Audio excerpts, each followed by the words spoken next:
که فقط یک اسم است روی یک دیوار کلاسی در خواب. رد انگشت روی دفتر، طرح یک صاحب یک کور، لب زخم خورده تاریخ، طعم خاکستر و نور.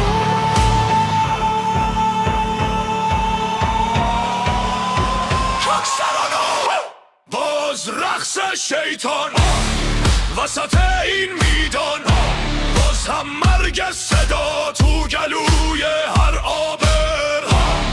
شب خواب خدایا، شب مرگ خدا، شرمگینم از بودنم، نفسم بی‌معنا.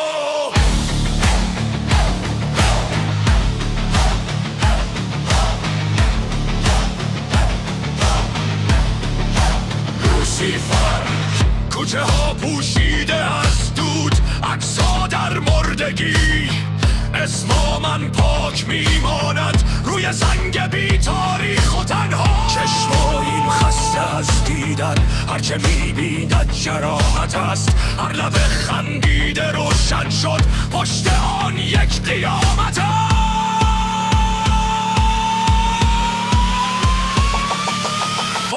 باز رقص شیطان وسط این میدان، باز هم مرگ صدا تو گلوی هر آبر. شب خواب خدایا، شب مرگ خدا، شرمگینم از بودنم، نفسم بی‌معنا.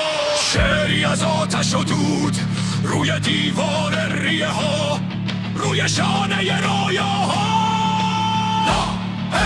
پرواز سر میریزد، باز رقص شیطان وسط این میدان، باز هم مرگ صدا تو گلوی هر آبر.